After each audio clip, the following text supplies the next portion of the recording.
our panel now. Gianno Caldwell, Fox News political analyst, Leslie Marshall, Fox News contributor.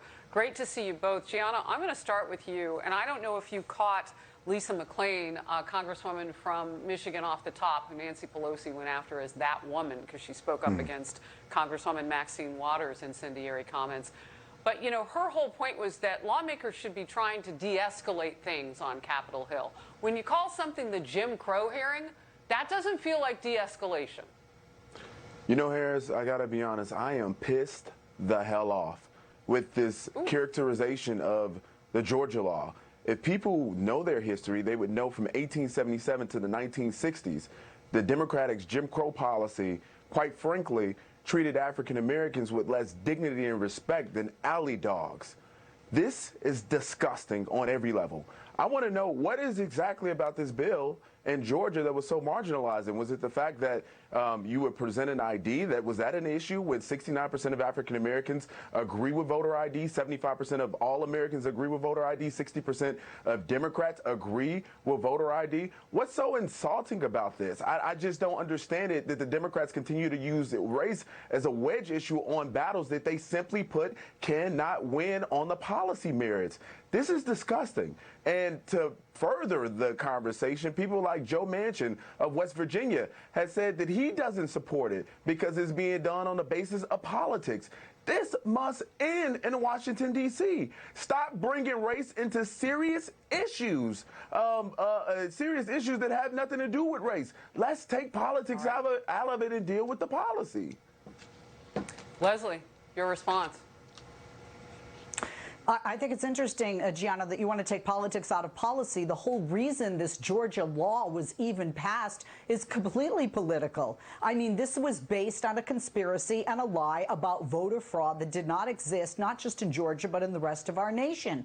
If Republicans had won in the state of Georgia, one or both Senate seats, we wouldn't even be having this conversation now. And the reason that some in and outside of Georgia refer to it as Jim Crow is because specifically, although there are drop boxes added in some areas, let's look at the map of the state of Georgia and let's look at the neighborhoods where the drop boxes are being added versus where they're being removed.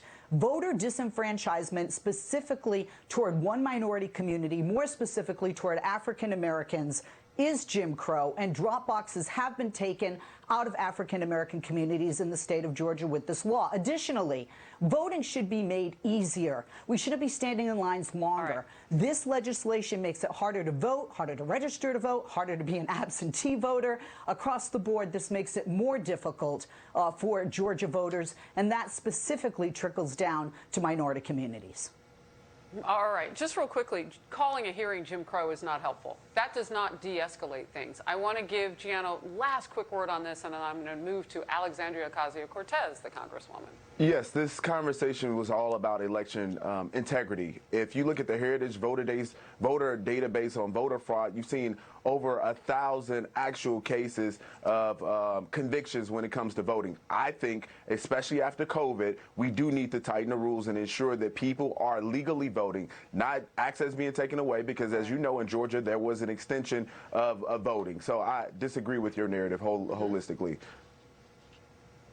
Great debate, guys. We'll move to this. Congresswoman Alexandria Ocasio-Cortez and other progressive lawmakers are holding a news conference right now to push for a bigger slice of President Biden's massive spending bill.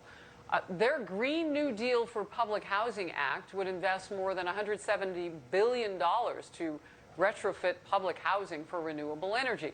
They say it would tackle environmental justice and the climate crisis. And that's just part of their plan. Senator Ted Cruz has a warning for them. So is the plan, Leslie, for Democrats to tell their constituents to start looking under the seat cushions in their cars and their couches for an extra $600,000 per household? We have to look at what is going on here. This Green New Deal in this the press conference and this latest proposal comes from Alexandria Ocasio-Cortez and Bernie Sanders, the more liberal faction, progressive faction of my party, the Democratic Party. It is not supported by Nancy Pelosi, Chuck Schumer, Dick Durbin, or even Joe Biden. And quite frankly, if you look at the current infrastructure package, which the president just said yesterday he was willing to compromise with Republicans on, and has had more than 2-hour meetings with bipartisan groups. Well, he's going to need to do in do that, Congress right? and former legislators.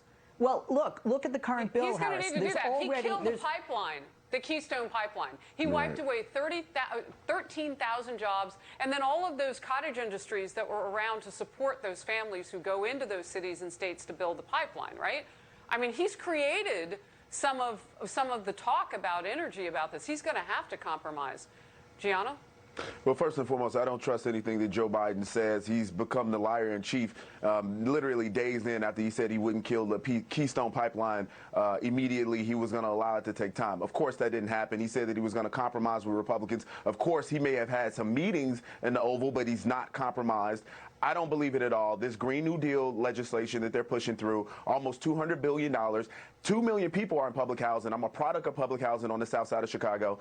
This is not meant to help the folks that are in there. How about a jobs program? What about that? People shouldn't be sitting in public housing. If you want to create some efficiencies and clean up lead paint, I get that. But other than this is a big push for union donations. And of course, they want to force people who participate in this to be unionized. That is what this is for, the unions in the support of the Democratic Party. All right. I want to thank you both. Thank you very much.